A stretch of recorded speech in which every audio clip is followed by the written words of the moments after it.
soir, nous recevons Didier Codard-Breil, président de Bel Air Camp et propriétaire des locaux. Bonsoir. Bonsoir. Monsieur, merci d'avoir accepté notre invitation. On l'a vu dans le journal, 7000 mètres carrés qui sont partis en fumée ce matin. Il y avait 55 entreprises d'installer au Bel Air Camp, 350 emplois qui sont menacés. Vous aviez justement une réunion en fin d'après-midi avec la ville de Villeurbanne et la métropole. Qu'est-ce qu'on vous a dit ce soir ?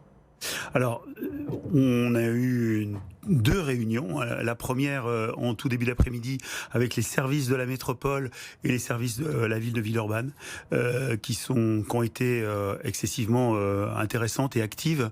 Alors, ce que l'idée, justement, c'est qu'on est en face d'entreprises qui sont dans une situation de crise. Bien évidemment que Bel Air Camp, nous sommes dans une situation assez inconfortable et de crise, mais pour nos membres, c'est encore bien pire parce que certains ont tout perdu. Donc, on le rappelle, ce sont essentiellement des petites startups qui étaient installées là-bas. Donc évidemment, elles ont tout perdu en quelques heures. Des startups, certaines qui venaient de se lancer il y a à peine quelques mois.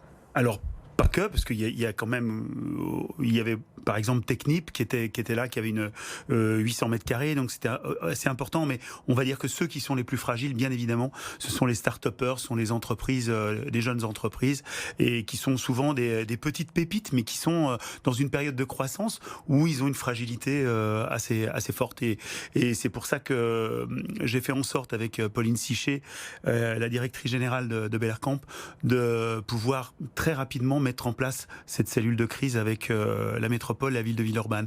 Ce qui a été fait. On vous a proposé aujourd'hui des propositions, des conditions de relogement pour ces entreprises ?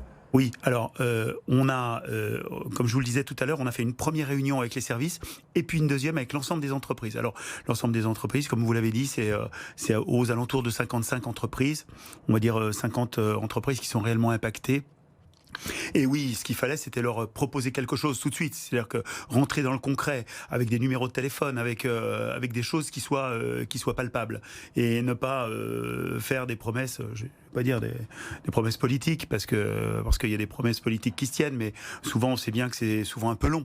Hein. Donc nous, on est des entrepreneurs. Ces jeunes entrepreneurs ont besoin de notre soutien, et Bel Air Camp est là aussi pour trouver des solutions.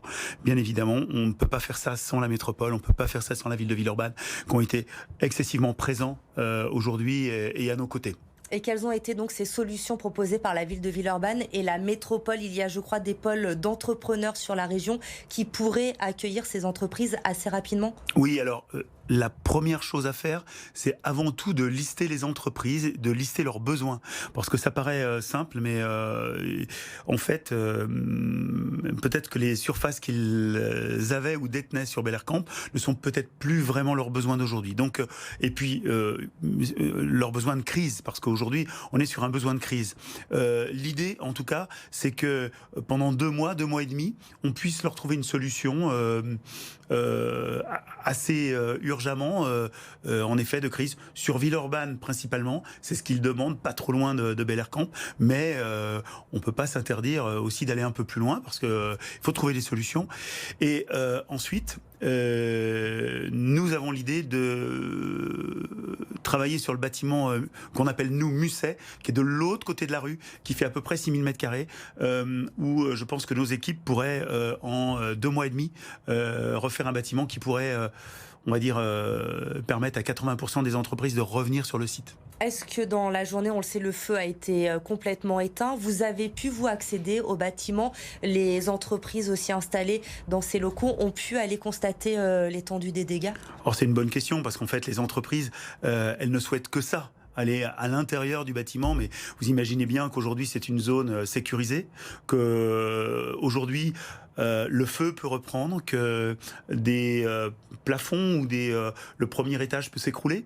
Donc on essaye de sécuriser ça, bien évidemment avec une société privée auquel on a demandé, les pompiers qui sont bien évidemment qui font ce travail avec nous, et puis aussi la police municipale qui sont sur le site pour le sécuriser. Aujourd'hui c'est absolument impossible.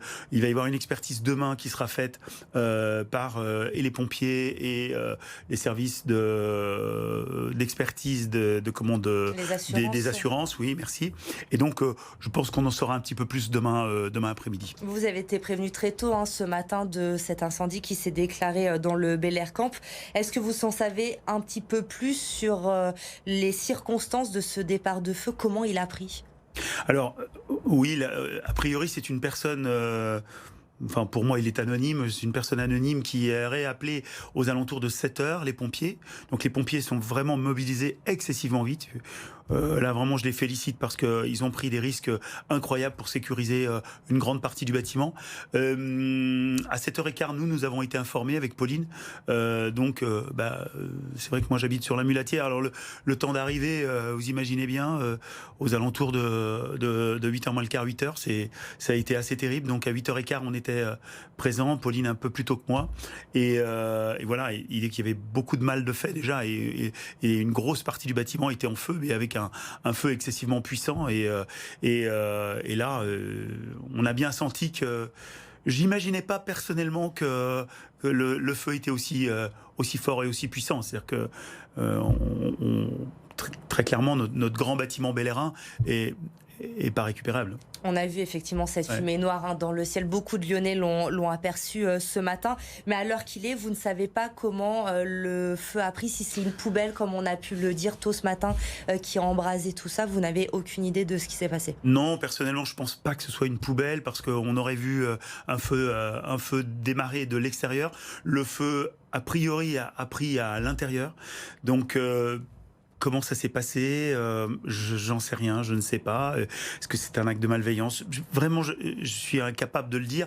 Je crois que même les pompiers ont eu des difficultés. Enfin, aujourd'hui, on était un peu dans l'urgence. Je vous avoue qu'on est un peu fatigué nerveusement, mais on a essayé de gérer au mieux surtout les problèmes des entreprises. Et c'est l'enquête, effectivement, qui le dira dans les prochains jours pour savoir comment ce feu a pris. En tout cas, plus de 7000 m² détruits, on le rappelle, et 350 emplois qui sont menacés. Il va falloir reloger ces 55 entreprises. Merci beaucoup Didier Codard-Brail d'avoir accepté notre invitation ce soir. C'était l'invité de Bonsoir Lyon. Merci beaucoup.